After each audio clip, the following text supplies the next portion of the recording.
ಲೇ ನಿಂತ್ಕೊಲ್ಲೇ ಲೇ ಹೊಸ ಲುಂಗಿ ಅಲ್ಲ ಅಲ್ಲಿ ಅರ್ಧಾಕಿ ಅಲ್ಲ ಲೇ ಹೊಸ ಲುಂಗಿ. ಸಾರಿ ಅಣ್ಣ, ನೋಡ್ಕೊಂಡಿಲ್ಲ. ಲೇ ನಿನ್ ಸಾರಿ ಯಾರಿಗ್ ಬೇಕ್ಲಿ? 300 ರೂಪಾಯಿ ಕೊಟ್ಟು ತಾಂಡಿನ್ಲಿ ಲುಂಗಿ. ಅಣ್ಣ ಸಾರಿ ಹೇಳ್ತಿದ್ದೀನಲ್ಲ ಅಣ್ಣ. ಏನದು ಜಗಳ? ಅಣ್ಣ 300 ರೂಪಾಯಿ ಇಟ್ಟು ತಂಡಿನಣ್ಣ ಹೊಸ ಲುಂಗಿ, ಅರ್ಧಕ್ ಬಿಟ್ಟವನೇ ಇವನು. ಅಣ್ಣ ನಾನ್ ಬೇಕಂತ ಮಾಡಿಲ್ಲ ಅಣ್ಣ, ಏನೋ ತಪ್ಪಾಗಿ ಅರ್ಧ ಬಿಟ್ಟಿದಣ್ಣ. ಬೇಕಂತ ಮಾಡಿಯೋ ಬೇಕಿಲ್ಲಾರ್ದಂಗ್ ಮಾಡಿಯೋ, ಲುಂಗಿ ಅರ್ಧೋಗಿದೆ ಅಲ್ಲ, 500 ರೂಪಾಯಿ ಅಂತ ಕೊಡು.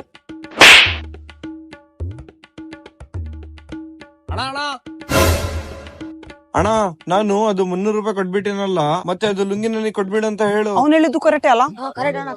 300 ರೂಪಾಯಿ ಕೊಟ್ಟಾನಲ್ಲ, ಆ ಲುಂಗಿ ಅವನಿಗೆ ಕೊಟ್ಟು ಹೋಗ್ಬಿಡು. ಅಣ್ಣ ಲುಂಗಿ ಕೊಡಕ್ ಆಗಲ್ಲ ಅಣ್ಣ, ಎದು ಕೊಡಲ್ಲ? ಒಳಗಡೆ ಏನ್ ಹಾಕೊಂಡಿಲ್ಲ ಅಣ್ಣ. ಈಗ ದೊಡ್ಡ ಸಮಸ್ಯೆ ಬಂದಿದೆ, ಏನ್ ಮಾಡೋಣ? ಹೋಗ್ಲಿ, ಆ ಲುಂಗಿ ಬದಲ್ ನನಗೆ 500 ರೂಪಾಯಿ ಕೊಟ್ಬಿಡು ಅಂತ ಹೇಳಿ. ನಾನ್ ನಿನ್ನ ಹತ್ರ ತಗೊಂಡಿದ್ದೆ 300 ರೂಪಾಯಿನ ಅಲ್ಲ, ಅದು ನನ್ ಲುಂಗಿ, ನಾನು ಎಷ್ಟನ ಇರ್ಲಿ ಮಾರ್ತೀನಿ. ಕೊಡಂಗಿದ್ರೆ 500 ರೂಪಾಯಿ ಕೊಡು, ಇಲ್ಲಾಂದ್ರೆ ನನ್ ಲುಂಗಿ ನನಗೆ ವಾಪಸ್ ಕೊಟ್ಬಿಡು. ನನಗೆ 200 ರೂಪಾಯಿ ಬೊಕ್ಕ. ಹೋಗಾಗ